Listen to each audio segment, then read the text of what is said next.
Pas de cours dans les institutions d'enseignement supérieur public du pays à partir de demain vendredi jusqu'au 26 janvier.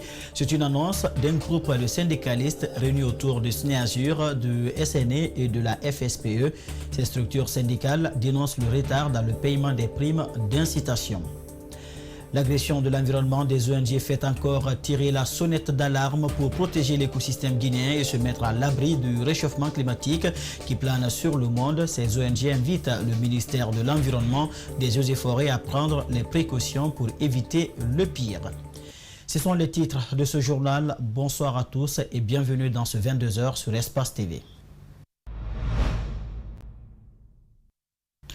Un groupe de syndicalistes réunis autour du SNEASUR, du SNE et de la FSPE resserre l'étau. Pas de cours dans les institutions d'enseignement supérieur public à partir de demain vendredi jusqu'au 26 janvier. Des perturbations dans le primaire et le secondaire seront aussi effectives dès lundi. Un avis de grève qui fait suite à l'expiration de la période moratoire de l'intercentrale syndicale.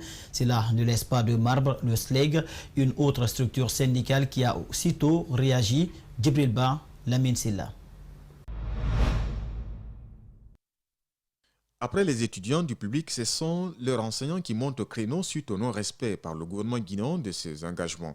Des engagements qui portent entre autres sur la subvention des trimestres 3 et 4 de l'année 2020, les frais de formation des enseignants-chercheurs. Le syndicat national autonome de l'enseignement supérieur et de la recherche scientifique invite l'ensemble des travailleurs des IES, CRS, à observer un arrêt de travail de 4 jours ouvrables à compter du vendredi 22 au mardi 26 janvier 2021 inclusivement. La grève, disent-ils, sera reconduite si leurs revendications ne sont pas satisfaites. Le SNE enfonce le clou. Selon son secrétaire général, 72 heures de perturbation seront enregistrées dans le primaire et le secondaire en début de semaine. Et au lieu de 2 mois de primes d'incitation, c'est 1 mois qu'ils vont comme ça pour payer aux enseignants de l'intérieur. Donc nous avons compris qu'il n'y a pas de volonté manifeste. Et comme ils le font, nous invitons les enseignants à récupérer ces 1 mois de primes-là et à continuer le combat. Depuis septembre, le syndicat national de l'éducation réclame le paiement de l'intégralité des primes des encadreurs. Par contre, Amara Mansa, d'une autre structure syndicale, se dit interloqué et dénonce les agissements de ses camarades enseignants. Ils ne sont pas prêts à les accompagner parce que ce n'est pas une grève qui est opportune, ce n'est pas une grève qui est réelle, ce n'est pas une grève qui est sérieuse. Le syndicat national autonome de l'enseignement supérieur et de la recherche scientifique souhaite aussi que sa grève soit élargie au niveau des universités privées de Guinée. Autre sujet dans l'actualité nationale, la Guinée a-t-elle besoin d'être gouvernée autrement? Oui, après 10 ans passés donc à la tête du pays, le professeur Alpha Condé veut gouverner autrement au compte de son premier mandat de la 4e République avec la reconduction de Dr Ibrahima Kassuri Fofana au poste de Premier ministre, chef de gouvernement. Le directeur de campagne du RPG Arc-en-Ciel, Elhadj Baraka Moussa Filan Traoré, croit à l'émergence de la Guinée d'ici 3 ans. Il a été interrogé par Malik Senghana Kamara et Abou Koria Kourma. La lutte contre la gabegie financière, le copinage, la corruption, autant de mots qui gangrènent le décollage économique de la Guinée, le président de la République en fait son cheval de bataille. Gouverner autrement, ce nouveau terme du président Alpha Condé est expliqué par Baraka Moussa Filan Traoré pour une meilleure compréhension du grand public. À mon avis, c'est de mettre un terme définitif à l'incivisme et à l'incivilité qui n'a que trop duré.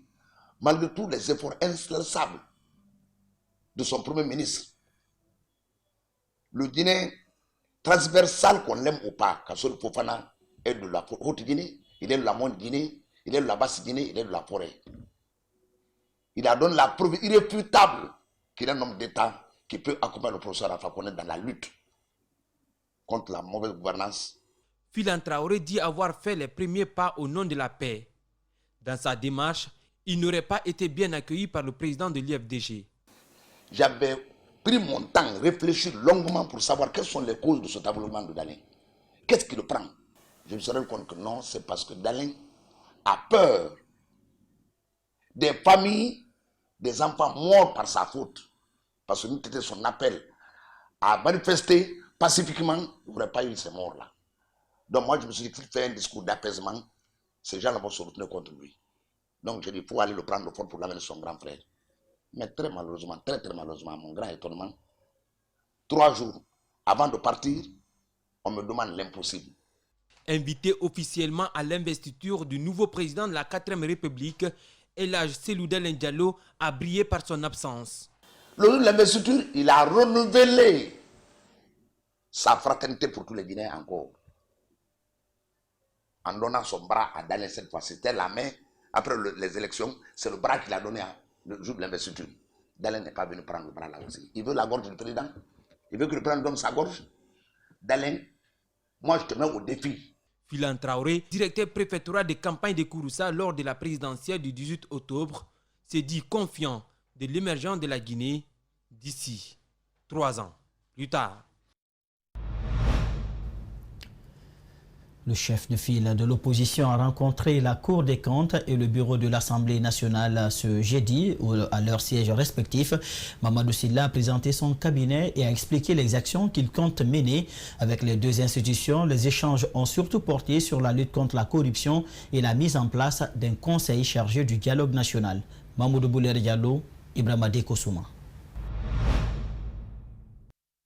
Cette délégation du chef de file de l'opposition s'est rendue ici d'abord dans les locaux de la Cour des comptes. Après la présentation faite par les 2 camps, le président de la Cour des comptes a décliné ses prérogatives. C'est de lutter contre la corruption, de lutter contre le détournement des deniers publics, de remplir correctement le rôle pour lequel la Cour des comptes a été créée. Dans la foulée, l'un des membres de la délégation du chef de file de l'opposition dit que cette démarche vise à se débarrasser de la vieille classe politique. Nous devons tourner la page à la vieille classe politique qui avait pour habitude la violence, les séquestrations, les accusations. Nous devons quitter cette démocratie bananière à l'image occidentale qui ne fait que, qui nous permet de bavarder. Nous devons quitter le bavardage et nous mettre au sérieux au travail. Ici à l'Assemblée nationale, la question de la mise en place d'un conseil chargé du dialogue national a été évoquée. L'historique de la fonction du chef de file de l'opposition a été faite par Amadou Damaro Camara, président du Parlement. L'esprit de la loi a été rappelé par le président de l'Assemblée nationale et qui n'a pas manqué de rappeler que l'opposition est d'utilité publique et elle doit être le baromètre pour le pouvoir.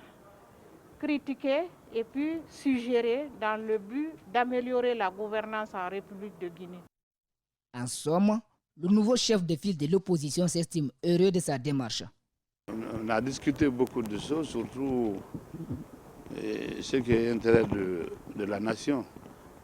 Donc voilà, en tout cas, nous on est très satisfaits avec votre équipe. De nouvelles dispositions juridiques sont en discussion pour mieux encadrer la classe politique guinéenne et rendre son activité rentable en faveur de la paix. Dans l'actualité également, le paiement des factures d'eau et du courant devrait recommencer la fin de ce mois de janvier. Alors, c'est paradoxalement, l'état d'urgence sanitaire a été reconduit pour une énième fois, prolongé par le chef de l'État. Donc, si certains citoyens sont prêts à s'acquitter de leur devoir civique, celui de payer leurs factures, d'autres ne le sont pas. Suivez-les, ils sont au micro de Djenebemba Koulibaly, Lamine Sylla. Moi, je ne suis pas encore prêt. Dans la mesure où le président de la République a prolongé le couvre-feu, il doit s'inscrire dans la même posture réellement de laisser le peuple de Guinée, de prendre le prix de l'eau et du courant en charge jusqu'à on enlève le problème de confinement. S'il y a prolongement de couvre-feu, c'est qu'il y a prolongement aussi de non-paiement. Ça n'a pas de souci. S'il prolonge, il doit prolonger aussi le non-paiement. Ça, c'est très clair. Il n'y a même pas de discussion là-bas, quoi. Il n'y a pas de discussion là-bas. Tu prolonges, comment dirais-je, le couvre-feu, il faut prolonger aussi le non-paiement des factures d'eau et d'électricité. Moi, je suis prêt pour payer les factures de l'eau. Mais ce que le président de la République a fait, ce qu'Alpha a fait, aucun président n'a fait. Même le président des États-Unis n'a pas fait. Ça fait 8 mois qu'on ne paye pas le courant. Ok, capitaine, c'est pas petite affaire. Les Ivoiriens ont fait, ils n'ont pas fait un mois. Hein. Ils sont annulés tout. Les Guinéens veulent que Dieu n'ait qu'à descendre. Je suis prêt à payer tout de suite. Même si vous, les journalistes, vous me donnez tout de suite, là, je vais payer. Je ne vais pas à la maison sans payer. Et puis, je vous l'annonçais dans le sommaire, l'agression de l'environnement des ONG fait encore tirer la sonnette d'alarme pour protéger l'écosystème guinéen et se mettre à l'abri du réchauffement climatique qui plane donc sur le monde. Mohamed Kondé, président de l'agence, invite le ministère en charge de l'environnement, des eaux et forêts et les responsables à tous les niveaux à prendre les précautions pour éviter le pire. Antoinette Dédé Onivogui et Aboubakar Keke Bangoura l'ont interrogé. Suivez. C'est une occasion pour lui de parler des problèmes liés à la dégradation de l'environnement et d'envisager des solutions. Pour le président de l'ONG ADE, l'environnement est de plus en plus affecté par les actions néfastes de l'homme sur celui-ci. Pour lui, c'est un comportement qui menace dangereusement la planète tout entière. Dans le passé, dans un passé récent, on avait une multitude de forêts, non seulement en Basse-Côte, en Moyenne-Guinée, en Haute-Guinée, en Guinée forestière.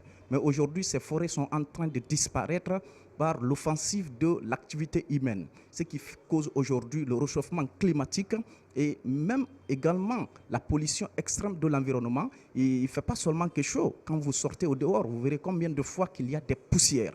Et surtout, nous sommes au mois de janvier. Vous voyez combien de fois il y a des poussières. Il y a aujourd'hui la chaleur due aujourd'hui au dérèglement climatique. Ce fléau est dû notamment à la conquête des espaces habitables, l'agriculture extensive, la coupe abusive du bois et les feux de brousse ou encore l'exploitation minière. Autant de facteurs qui contribuent à la déforestation.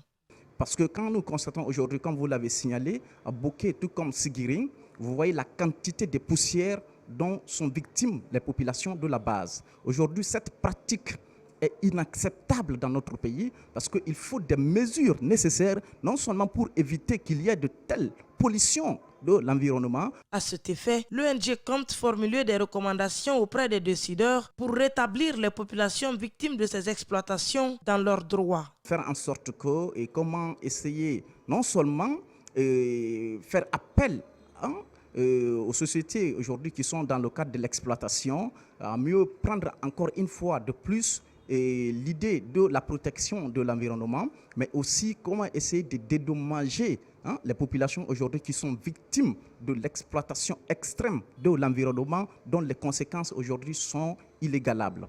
Aujourd'hui, force est de constater que toutes les solutions proposées par les différents pays et les organisations internationales évoluant dans le domaine n'ont pas permis d'avoir le résultat escompté, regrette ce défenseur de l'environnement. Un décret a été annoncé le 1er décembre 2020 visant à interdire l'importation de véhicules de plus de 8 ans. Certes, l'application tarde encore, mais la nouvelle est mal accueillie par les utilisateurs de ces engins roulants des années 80. Ce jeudi, nos reporters Justin Leno et Alcini Camara sont allés à leur rencontre. Tous peureux, ils plaident pour un changement de décision de la part des autorités. Suivez.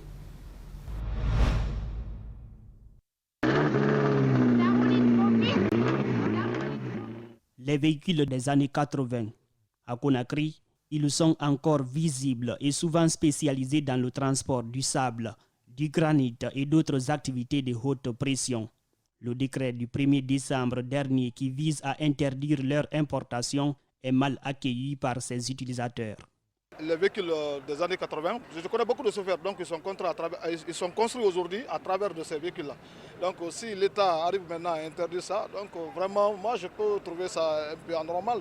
Des Land Rover ou encore des Range Rover. Leurs moteurs, la voix et la fumée qu'ils dégagent sont exceptionnels. Ils sont vieux. Leurs réservoirs sont parfois façonnés en bidon percé et liés à un raccord qui conduit l'essence dans le moteur. Au fur et à mesure le véhicule tire, il y a certaines choses qui gâtent. Donc si ça gâte, il y a certaines pièces pour avoir, c'est un peu difficile aussi. Tu es obligé de modifier pour que tu puisses travailler. C'est pour ça qu'on met l'essence dans le bidon, pour économiser quoi. Leurs propriétaires leur attribuent des noms comme commando, des noms des acteurs des films ou des animaux de grande force à cause de leur résistance. C'est le cas de ce Land Rover surnommé Dinosaure. C'est Abdul Karim Dramé, 26 ans, qui le conduit. Son papa l'a acheté à 30 millions de francs guinéens alors que Karim n'était qu'un adolescent à l'époque. Dans les autres pays, on peut interdire et ça peut marcher. Mais ici, notre développement ne peut pas nous envoyer à ce niveau d'abord. C'est les arts de véhicules là, c'est ça qui est garanti, qui peut marcher sur toutes les routes, parce qu'on n'a pas de route en Guinée.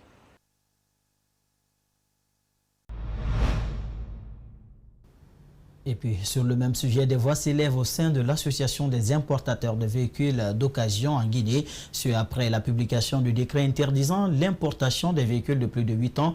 Les distributeurs locaux soutiennent que l'application de cette décision va engendrer assez de conséquences sur leurs activités. Notons tout de même que c'est un décret de plus pour les mêmes objectifs, mais jusque-là sans effet. Suivez la réaction de quelques parquets dans cet élément de reportage signé Ali Badra Kamara, Mohamed Alouseini Kamara. Communément appelé Bruxelles, les véhicules d'occasion en provenance de l'Europe et d'autres continents vont être soumis à une nouvelle réglementation dans le pays. Ce décret interdisant l'importation des véhicules de plus de 8 ans vient s'ajouter à plusieurs décisions visant la réglementation de l'importation des véhicules en Guinée. Une décision dont l'application pourrait se heurter à des hostilités sur le terrain. C'est du moins le parfum qu'on a en écoutant les membres de l'Association des importateurs de véhicules dans le pays. Pour eux, l'État devrait envisager des préalables afin d'évaluer des impacts de ce décret qui, selon eux, va considérablement ralentir leur activité déjà influencée par le coronavirus. L'État devait prendre des préalables avant même de dire qu'on va interdire les véhicules de moins de 8 ans. Les véhicules qui sont plus de 8 ans, on les a ici, les gens n'ont même pas les moyens de les acheter. À l'image de Civita, ils préfèrent la mise en place d'un service de contrôle technique des véhicules importés d'Europe. Toute chose qui pourrait leur permettre de vivre de la vente des voitures. En 2010, on vivait mieux aujourd'hui qu'en 2015, tous les Guinéens le savent. En 2020, aujourd'hui, on vivait mieux encore qu'en 2015. Ça ne s'améliore pas. Il ne faut pas qu'on se leurre. Donc, en interdisant l'importation des véhicules de 6 ou 8 ans, beaucoup de jeunes se retrouveront au chômage. Dans ce parc, la plus récente voiture date de 2005. Depuis 35 ans, la famille Kaba distribue des véhicules d'occasion. Ici, les gros porteurs sont les prix brisés. Si, avec la crise sanitaire, la clientèle est réduite, pour eux, ce décret vient encore empirer la situation. Notre problème, c'est les gros engins. Parce que, par exemple, les gros engins que vous voyez comme ça, c'est dans les années 2000, 2001, 2002.